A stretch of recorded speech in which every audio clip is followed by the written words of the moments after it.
अगर आप इमोशनल रूप से कमज़ोर हो ना, तो इसलिए आपसे वो काम भी करवाया जाएगा जो शायद तुम्हें पसंद भी ना हो। प्रैक्टिकल इंसान बनो जो लाइफ में अभी हो रहा है, सिर्फ़ और सिर्फ़ आप उसकी प्रैक्टिकल करो और उसी पर ध्यान दो। क्योंकि आपका इमोशनल ब्रेन हर एक चीज़ में प्रैक्टिकल फ़र्क जानता है। हो रहे हो, तुम्हें किसी की याद आ रही है, तुम किसी के प्यार में पागल हो रहे हो, तुम मजनू बन चुके हो।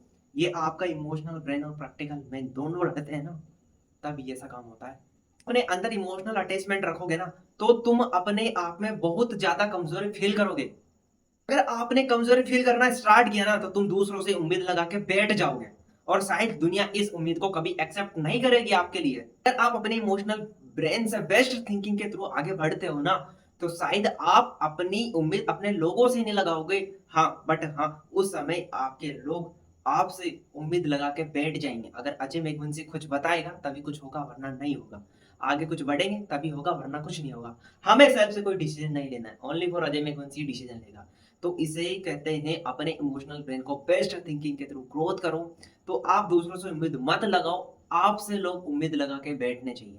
क्योंकि सारा खेल इमोशनल ब्रेन का ही है। कुछ लोग ऐसे होते हैं जो अपने इमोशनल ब्रेन को एक्टिवेट करके प्यार में पागल हो जाते हैं और प्यार में पागल होने के बाद वो एक जगह से दूसरी जगह निकल जाते हैं, मतलब फरार हो जाते हैं, मतलब भाग जाते हैं।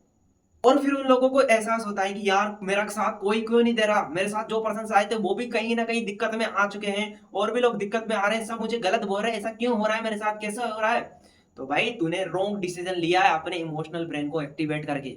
अब आपको सिर्फ और सिर्फ अपनी जिंदगी को एक प्रैक्टिकल हिसाब में लेके जाना है और उसमें सीखना है कि दुनिया क्या है, कैसे है और कैसे चलती, और रियलिटी पता चलेगी इस दुनिया की, तब तुमको ये तरीके समझ में आएंगे। प्रैक्टिकल फैसला हमेशा सही होता है एक इमोशनल ब्रेन के ज्ञान के सामने। आपको अपना फैसला खुद लेना है, अपने ब्रेन और अपने माइंड को शांत कर। सिर्फ अपने इमोशनल ब्रेन को खुश रखना है, अपने माइंड को खुश रखना है, अपने आप को खुश रखो क्योंकि दूसरों को खुश रख के कुछ फायदा नहीं होने वाला है। अपने आप को खुश रखो क्योंकि दूसरों को खुश रख के आज तक किसी का समय बदला ही नहीं है। हमेशा खुद से फैसला लेना स्टार्ट करो, हमेशा खुद खुश रहो। दूसरों को खुश रख के कुछ नहीं मिलता है।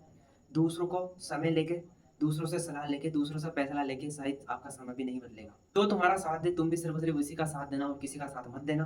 तुम इमोशनल होना स्टार्ट कर चुके हो ना, तो हाँ, तुम्हारी ज़िंदगी के आधे से ज़्यादा रास्ते बंद होना स्टार्ट हो चुके हैं। तुम्हारे इमोशनल सिर्फ और सिर्फ तुम्हारे माँ-बाप होने चाहिए और तीसरा कोई नहीं आना चाहिए। तुम्हारे ट्यूशन्स पे, तुम्हारे वर्क पे डाउट करेगी जब तुम कोई नया काम स्टार्ट करोगे। आपको ये बात किस हद तक समझ में आई मुझे बताना ज़रूर कमेंट बॉक्स में सब्सक्राइब करने के बाद। तो दुनिया में तुम्हारा साथ देने वाला पर्सन नहीं। ठीक है? अगर आपने मुझे सब्सक्राइब कर लिया हो तो बहुत अच्छी बात है, अगर नहीं किया हो तो नुकसान आप ही का होगा ना कि मेरा। मेरे तो फॉलोअर्स बढ़ेंगे, मेरे सब्सक्राइब बढ़ेंगे, आप नहीं आओगे तभी बढ़ेंगे। तो thank you so much, thank you so much. जय सावरिया सेठ।